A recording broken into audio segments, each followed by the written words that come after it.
आइए एक और बड़ी खबर आपको बताते हैं, लोगों की मुश्किलें कैसे बढ़ रही हैं। ये रायगढ़ से जुड़ी हुई खबर है, जहां सैलाब में अब लोग फंस गए हैं। उन्हें निकालने के लिए जरूर यहां कोशिश की जा रही होगी। सैलाब में फंसे लोगों के रेस्क्यू की भी अब खबर मिल रही है। फौरन ये जानकारी, चूंकि एनडीआरएफ पूरी तरह से मुस्तैद है। अब ये तस्वीर आप देखिए, रायगढ़ में सैलाब इतना ज्यादा है, नदी का बहाव कितना तेज है। ये फ्लो आपको टेलीविजन स्क्रीन पर नजर आ रहा होगा, एक्सक्लूसिव तस्वीर है। लेकिन फंसे हुए लोगों को कैसे बीच में जो रेस्क्यू के लिए जवान यहां पर पहुंचे, फौरन उनकी मदद यहां पर की गई है और रेस्क्यू की तस्वीरें भी सामने आ चुकी हैं। ये तस्वीरें बताती हैं कि अभी इस परेशानी से लोगों को राहत नहीं मिलने वाली है, इसीलिए ज्यादा अब उनको ख्याल रखना है, ये भी कहा जा रहा है।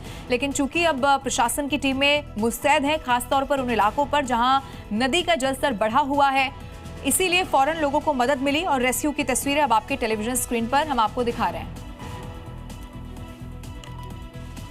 तो महाराष्ट्र से लेकर क्या मध्य प्रदेश या क्या दिल्ली एनसीआर, अलग अलग जगहों पर बिल्कुल एक जैसी तस्वीरें हैं। कई सारे निचले इलाके तो ऐसे हैं जहां पर लोगों के घरों तक में अब पानी घुस चुका है। इसीलिए अब चूंकि मौसम विभाग का अलर्ट ये है, ये स्थिति अभी भी इसी तरह से बनी रहने वाली है। अब एक बार फिर से आप सैलाब में फंसे हुए लोगों की तस्वीर को जरा देखिए, एक्सक्लूसिव तस्वीर आपके सामने है।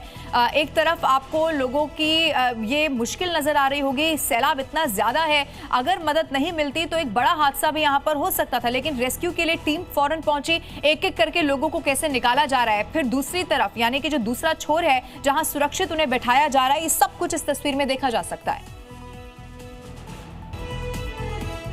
राम मंदिर चढ़ावा चोरी मामले में 5 आरोपियों से पूछताछ करने जेल पहुंची पुलिस। अनुकूल मिश्रा, लवकुश मिश्रा, रामशंकर यादव उर्फ चिन्नू, करुणेश पांडे, मनीष यादव से जेल में होगी पूछताछ। बीजेपी के राष्ट्रीय अध्यक्ष नितिन नवीन के यूपी दौरे का दूसरा दिन है आज। पार्टी के पूर्व प्रदेश अध्यक्षों के साथ संवाद, सीएम योगी संग की आम पार्टी। जम्मू कश्मीर के शोपियां में सुरक्षा बलों आतंकियों के बीच में एनकाउंटर जारी। चनापोरा इलाके में आतंकियों की मौजूदगी की खबर, पूरे इलाके में बड़े पैमाने पर सर्च ऑपरेशन। बिहार के भरत तिवारी एनकाउंटर केस में बड़ा एक्शन, 12 कंटेंट क्रिएटर्स पर FIR, 50 social media account radar पर आए, अफवाह फैलाने वालों पर एक्शन। राम मंदिर चढ़ावा चोरी केस में उद्धव ठाकरे ने बीजेपी को घेर लिया है, लगाए भ्रष्टाचार के आरोप। आज से पूरे महाराष्ट्र में उद्धव ठाकरे शुरू करेंगे राम रक्षा आंदोलन। हरियाणा के बहादुरगढ़ में पुलिस एनकाउंटर में ढेर हुए लॉरेंस बिश्नोई गैंग के 2 इनामी शूटर्स। झांसी में हुए एक जिम ऑपरेटर की हत्या के मामले में थे वांटेड। एनकाउंटर में एक पुलिस अधिकारी शामिल। पद्म विभूषण पंडवानी गायिका तीजन बाई का निधन हुआ। 70 की उम्र में रायपुर एम्स में ली आखिरी सांस। महाभारत की कथाओं को मंच पर किया गया था जीवंत। हिमाचल, उत्तराखंड समेत देश के कई राज्यों में भारी बरसात का अलर्ट। मुंबई में मूसलाधार बरसात से जनजीवन अस्त व्यस्त हुआ, कई इलाकों में भरा पानी। बीएमसी ने 10,000 से ज्यादा कर्मचारियों को तैनात किया।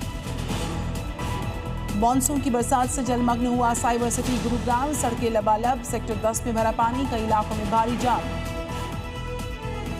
अमेरिका में आजादी के 250 साल का जश्न, वॉशिंगटन में इतिहास की सबसे बड़ी आतिशबाजी। ट्रंप ने कहा, अमेरिका को कम्युनिज्म नहीं चाहिए।